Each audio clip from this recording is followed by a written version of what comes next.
Madame, Messieurs les conseillers présidents, cher Fritz, Monsieur le Premier ministre, Monsieur le Président de la Cour de cassation, Mesdames, Messieurs les membres du gouvernement de la République, Madame, Messieurs les secrétaires généraux de la Présidence, du Conseil des ministres et de la primature, Mesdames, Messieurs les grands commis de l'État, Mesdames, Messieurs les membres du corps diplomatique et consulaire, Madame la représentante spéciale du secrétaire général des Nations Unies,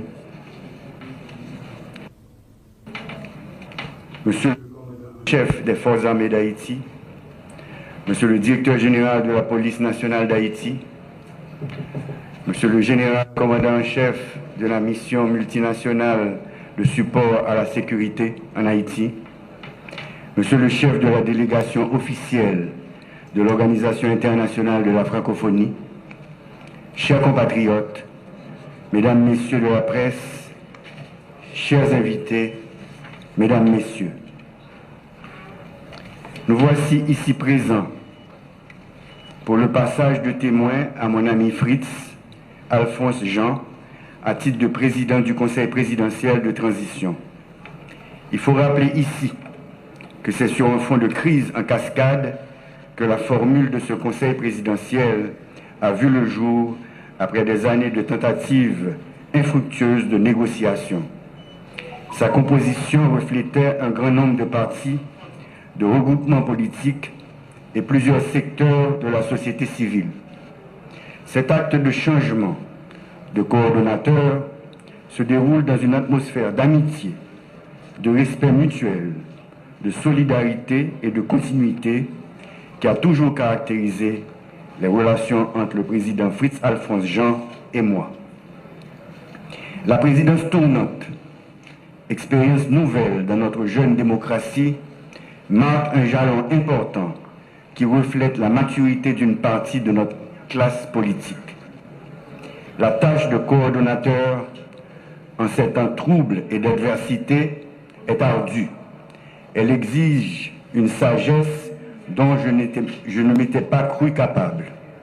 Mais j'ai été assisté par vous, chers collègues, conseillères et conseillers présidents, et ceci dans les phases les plus difficiles de notre parcours. Je tiens donc publiquement à vous remercier pour votre support inconditionnel.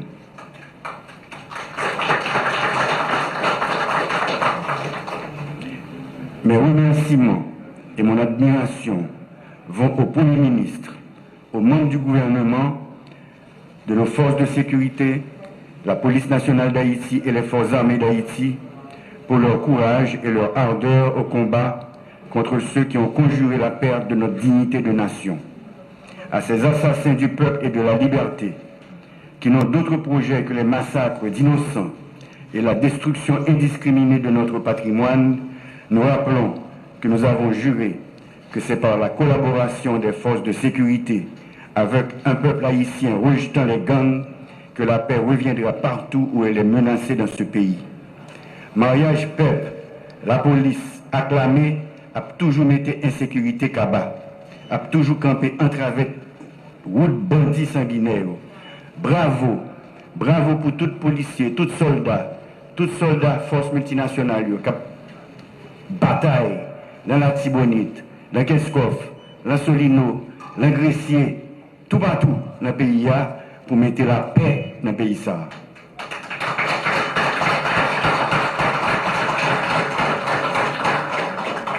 C'est pourquoi, sans tarder, dès ma prise de fonction en octobre dernier, conscient de notre exposition aux différents aléas naturels et faits de main d'homme, j'ai inauguré le camp militaire Vertières, participé à la conférence internationale sur la biodiversité en Colombie, où par la même occasion, j'ai établi les bases d'une coopération haïtiano-colombienne renforcée et dans tous les domaines.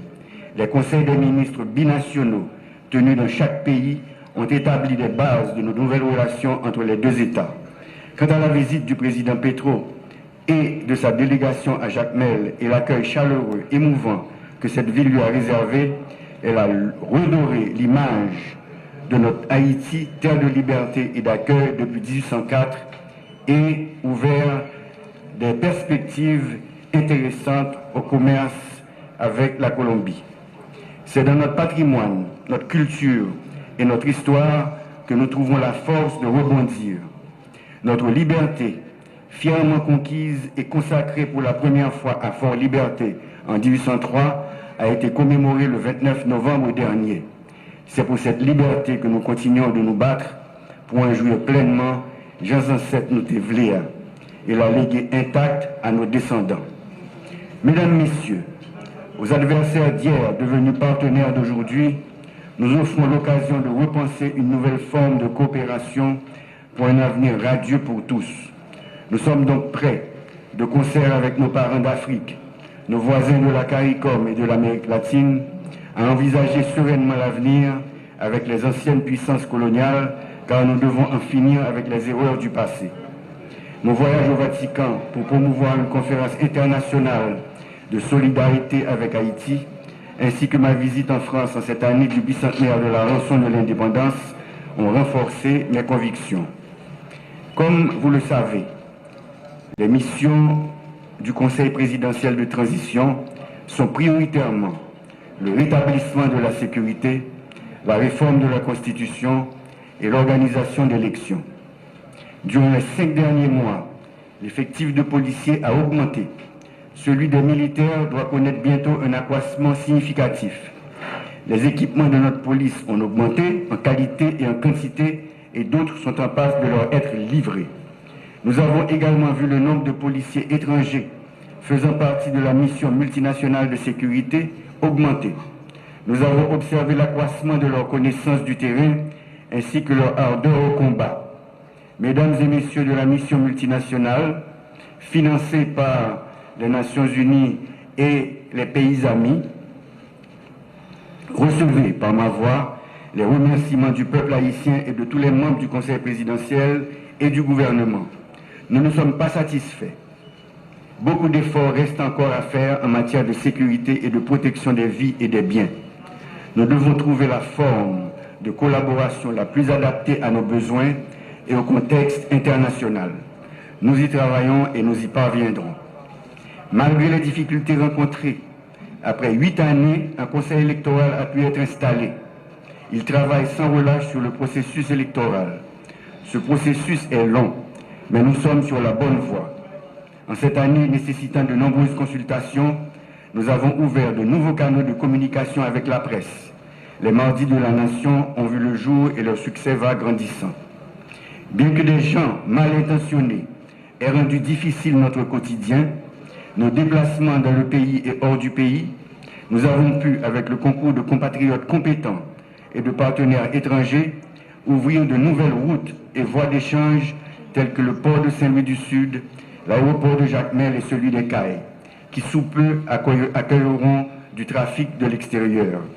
Durant ces différents séjours dans nos régions, j'ai été enrichi par les échanges et la vision de développement de nos concitoyens. Yo pas battre bas, yo résister et puis y a travail. Compliment pour nous toutes.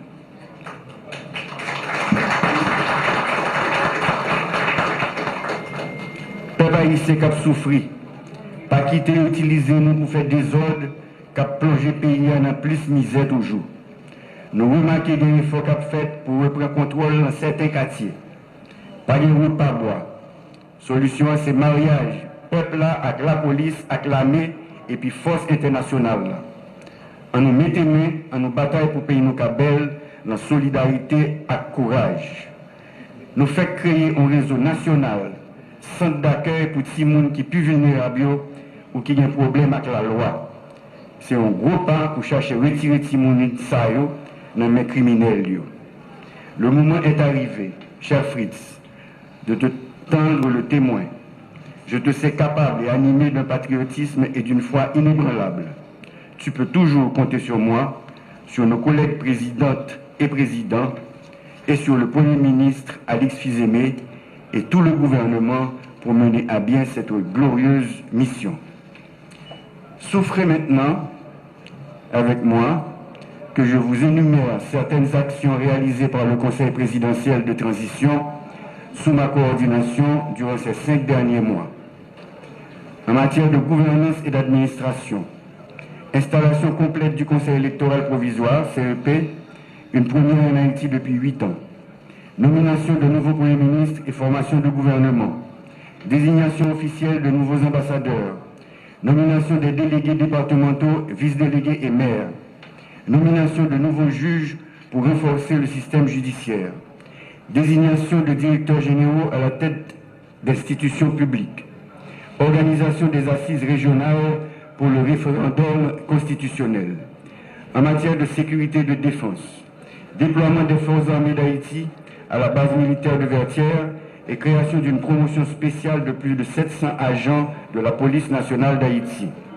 Commande d'équipements en cours pour les FADH et la PNH. Mise en place du Conseil national de sécurité et d'une task force permettant le renforcement de la capacité de frappe des forces de sécurité. Arrestation de plusieurs individus impliqués dans des crimes de financement de gangs.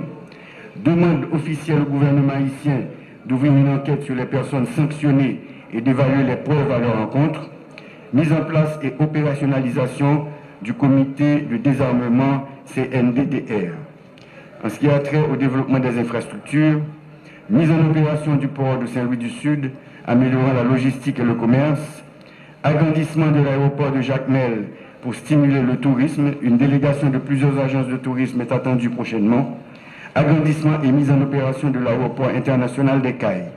En matière de diplomatie et relations internationales, première visite officielle d'un président étranger à Jacmel, avec la création de 2 conseils binationaux pour renforcer la coopération externe, rencontre avec le président Macron pour discuter de la sécurité, de la restitution, des réparations et du dialogue bilatéral, promotion de l'organisation d'une conférence nationale avec le soutien du pape pour appuyer Haïti, engagement obtenu auprès du Venezuela et des pays de l'ALBA pour une aide humanitaire, développement social, adoption d'un arrêté créant un réseau national de centres d'accueil pour les enfants soldats.